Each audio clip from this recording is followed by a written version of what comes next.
When I moved into Maplewood Commons, I looked forward to peaceful mornings and friendly neighbors, not being the target of petty accusations. But that's exactly what happened when Karen Mitchell, the infamous HOA president with a microscope for minor infractions, accused me of something serious: illegal dumping. It started with a terse letter posted on my door one morning. Dear resident, we have received multiple complaints and photographic evidence of illegal dumping on your property. Please remove all unauthorized materials immediately or face HOA penalties. I was stunned. Illegal dumping? On my property?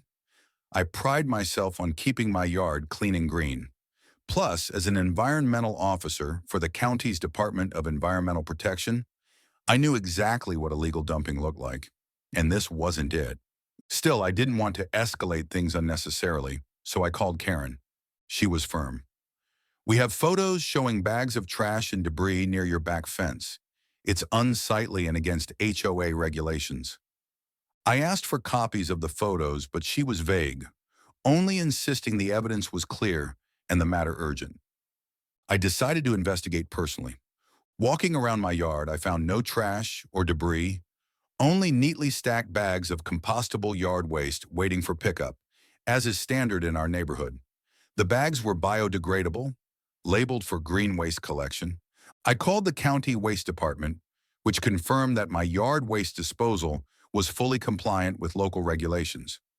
I also reviewed HOA rules, which specifically allowed for properly stored yard waste on collection days.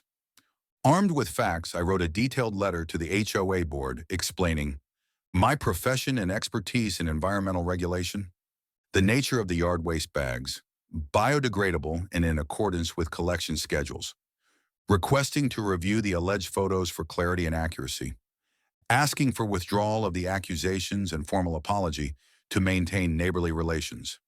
Karen ignored the letter and posted a follow-up notice on the community bulletin board, warning residents about continued illegal dumping at my address. I knew I had to act. I scheduled a meeting with the HOA board and brought printed copies of official waste guidelines, a letter from the county confirming compliance, and photos of my clean yard.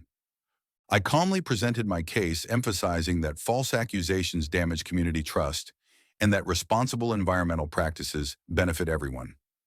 The board members looked uncomfortable as Karen continued defending her claims without evidence. That's when I pulled out a surprise. Let me demonstrate proper environmental enforcement, I said, pulling out a small kit of soil testing tools and explaining common mistakes people make with waste disposal. I invited board members to inspect my yard and confirm the truth. After an on-site visit, the HOA board unanimously voted to retract the accusations and apologize publicly. Karen was chastened but refused to admit fault outright. Since then, I've worked with the HOA to implement an educational program on proper waste disposal and environmental stewardship. Neighbors have thanked me for turning a sour situation into a positive community effort. As for Karen, well, she's learned that accusing an environmental officer without facts isn't just embarrassing, it's wrong. Sometimes standing your ground means showing that truth, science, and respect are the real foundation of any neighborhood.